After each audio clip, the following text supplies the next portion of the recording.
পিসি থেকে ফোনে বা ফোন থেকে পিসিতে ফাইল ট্রান্সফার করার জন্য আজকের এই ভিডিওতে একটা মাস্টারপিস অ্যাপ আপনাদের সাজেস্ট করব। আমি লিটারালি কয়েকদিন আগে এটা দিয়ে 37 জিবির ফাইল আমার পিসি থেকে ফোনে ট্রান্সফার করছি কোনো ধরনের কোনো সমস্যা ছাড়া।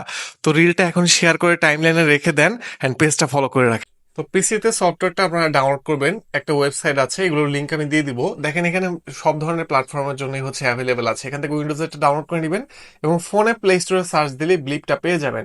তো প্রথমত যখন ওপেন করবেন আপনাকে এই যে এরকম হচ্ছে ইমেইল ইমেল অ্যাড্রেসটা দিয়ে দিবেন, একটা কোড যাবে, সাইন ইন করে নেবেন। তো আমাদের ফোনের অ্যাপটা রেডি। একইভাবে পিসিতেও জাস্ট আপনি এক ইমেল দিয়ে আরেকবার সাইন ইন করে নিতে পারেন। পিসি সফটওয়্যারটা আমরা ওপেন করে রাখলাম। এবার দেখেন আমরা এখান থেকে ডান দিয়ে দিই। ধরেন আমরা এখন আমাদের পিসি থেকে ফোনে বা ফোন থেকে পিসিতে দেখাই, ফোন থেকে পিসিতে একটা ফাইল ট্রান্সফার করবো। তো আমি এখান থেকে স্টোরেজের অ্যাক্সেসটা দিয়ে দিলাম। এরপর ধরেন আমি এখান থেকে আমার এই যে উইন্ডোজ পিসি এখানে একটা অপশন আছে, আমি এটা সিলেক্ট করে দিলাম এবং এখান থেকে আমরা দিলাম ফটোস অ্যান্ড ভিডিওস। আপনারা যে কোনো কিছু এখান থেকে ট্রান্সফার করতে পারবেন। আমি এখান থেকে একটা ছবি জাস্ট এখানে অ্যাড দিয়ে দিই। দেখবেন যে আমাদের কিন্তু পিসিতে এই যে সাথে সাথে কিন্তু আমাদের পিসিতে এটা হচ্ছে চলে আসবে এবং ট্রান্সফার স্পিড খুবই ভালো। আমি যেটা বললাম যে আমি 37 জিবির মতো ট্রান্সফার করছি এবং মজার ব্যাপার হচ্ছে মাঝখান থেকে যদি কোনো কারণে ইন্টারাপ্ট হয় বা বন্ধ হয়ে যায়, আবার কানেক্ট করবেন, ওখান থেকে রিজিউম হবে। খুবই কাজের জিনিস ভাই, একটু ইউজ করেন, ডেফিনেটলি ভালো লাগবে।